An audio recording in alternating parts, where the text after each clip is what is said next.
लक्षद्वीप की film actress Ayesha Sultana पर प्रशासक प्रफुल्ल खोड़ा पटेल के खिलाफ बोलने की वजह से देशद्रोह का मुकदमा दर्ज कर दिया गया है।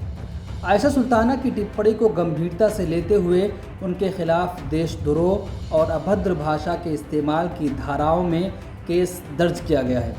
आयशा ने प्रशासक प्रफुल्ल खोड़ा पटेल के कोविड-19 से निपटने की आलोचना की थी और साथ ही उन्होंने केंद्र सरकार द्वारा भेजा गया जैव हथियार भी बताया था।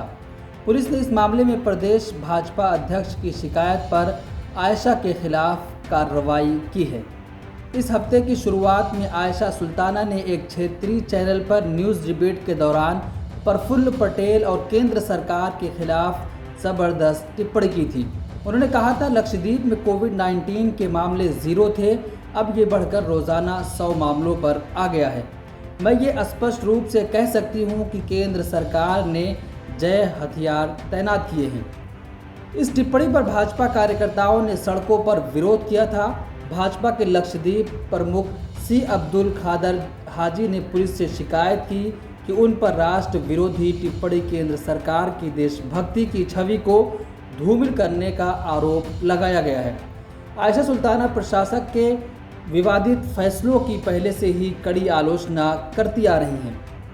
फिल्म एक्ट्रेस ने फेसबुक पर अपनी टिप्पणी के बचाव में कहा कि उन्होंने मेरे खिलाफ देशद्रोह का मामला दर्ज किया है, लेकिन मैं दोहराना चाहती हूं कि सच्चाई की जीत होगी।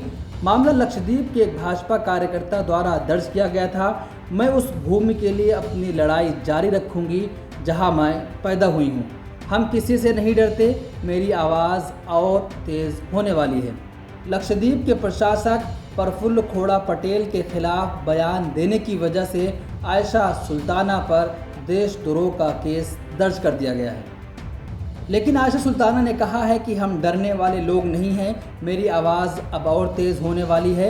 मैं जिस ज़मीन पर पैदा हुई हूँ उस ज़मीन की लड़ाई आखिरी दम तक लड़ती रहूँगी। मिलत टाइम्स को आपकी ज़रूरत है, हमारी आप माली मदद करें। हर महीने सिर्फ 100 रुपये और 1 साल के लिए एक साथ सिर्फ 1000 रुपये।